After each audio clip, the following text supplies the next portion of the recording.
Happy Wednesday. Today is Wednesday, July 20th, 2022. Today's daily Bible readings come to us from Psalm 119, 17 through 32, Amos 9, 5 through 15, and then John 6, 41 through 54. That's the semi-continuous thread. Or you could have read the complementary text preparing for this, or this actually following up this past Sunday, which are Psalm 119, 97 through 104, Deuteronomy 12, 1 through 12, and then John 6, 41 through 51 again. I'm actually going to take a look at that text from John. But first, I want to talk about Jane Cooper. So, who's Jane Cooper, you ask? Okay.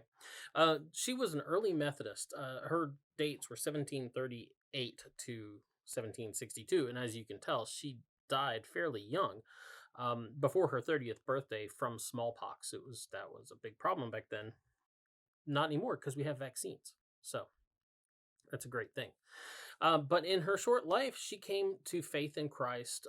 Now, this isn't as if she was, had like been completely outside the church and never. She had been raised in the church. I mean, she was in England.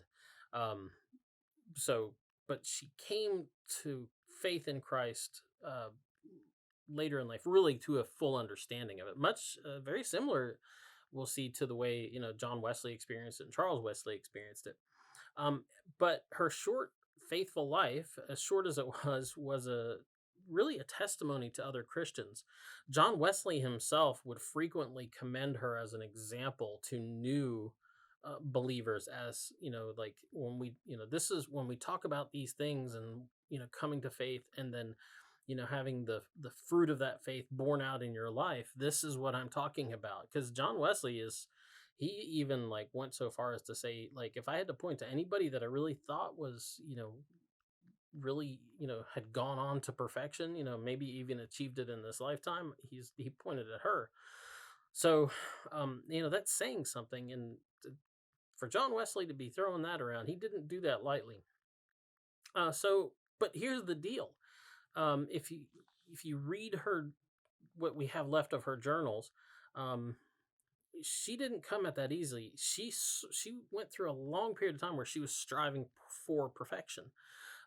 She had been born into the church, raised in the church, and she had this very churchy idea that she herself had to make herself worthy of the faith. I think one part it talks about how she went through part of her life just assuming she was worthy, and then she went through part of her life assuming that, knowing she wasn't, but assuming she could make herself worthy.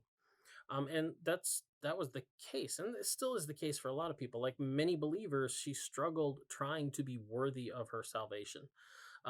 But here's the thing, and this is where it gets really bad. And this is where I said it's very similar to this, like John Wesley's personal story, Charles Wesley's personal story.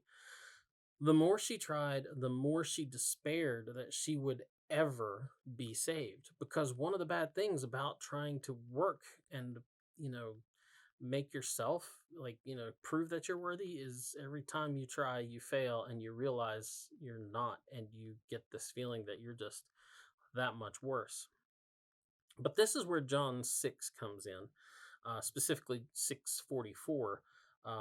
She realized that salvation, wasn't her work at all, but God's. And that's where I think this text causes problems with people, because they read this text and they think, oh, so this is about, God only chooses so many people. No, it's about God choosing to do the work, that it's God who saves people. We don't save ourselves. There's nothing we can do. And so she realized that salvation wasn't her work at all, but it was God's. It was something that God does for us through Christ. And when she ceased striving and started believing, started putting faith in that, that's when she finally found rest. She went from striving and despairing to rest and hope and happiness. And that's where we are right now. This is from a letter that she wrote in, where was it? A letter of February 21st, 1761. And this was recorded out of her journal after her death. And this is it's kind of a longish track, but I think it's important to hear the whole way that this is thought out. She says this: I could not rest thus, though I concluded it would always be the case. I expected to be miserable all my life and to perish at the last. I found it as easy to reach heaven with my hand as to believe Jesus died for me. I felt no one can come to Christ except the Father draw him. That's John 6:44. Now I knew it was the work of God to believe on him whom he has sent. I prayed he would work faith in me, but seemed as distant from God as hell from heaven. I was cut off from all self dependence. I was a sinner stripped of all. So she had come to this really low point of despair. And then she says this: I was on my knees striving to pray when I heard inwardly a voice say, Thy sins are forgiven thee. I felt the truth of it in my heart, and in a moment prayer was lost in praise. I called upon the angels to join with me in blessing him who died for me. He caused his goodness to pass before me. That's a reference to Exodus 33:19. And I rejoiced with joy unspeakable. That's a reference to 1 Peter 1:8. And then she goes on. And see, this is the thing that we forget sometimes. We think that we're going to come to faith and we're never going to have struggles again.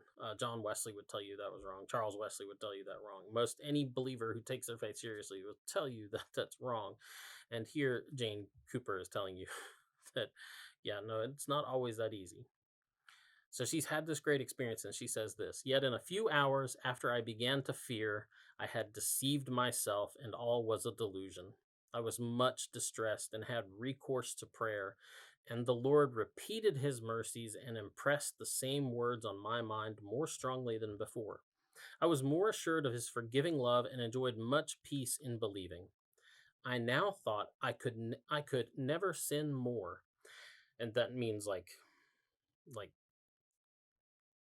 doesn't mean that she couldn't sin more than she is now. She's saying that the power of sin has been removed from her life, and that's what sanctification is about. And in Wesleyan terms, we talk about justification, which is having the debt of sin forgiven you. Sanctification is that grace by which God removes the power of sin over your life. It's almost like before God, you don't have a choice. You're gonna do it. So she says, I could never sin. No, I could never sin more. My mind was taken up with God, and I conversed with him as a man would with his friend. My confidence in him was unshaken, and my hope full of immortality. So that's the difference that's made when we stop striving to really prove ourselves to God, and we just finally settle down and trust that he will do this if we'll get out of the way and let him do it. Anyway, that's the DBR for today. Get out, enjoy the day, stop striving, take a little rest. Talk to you later.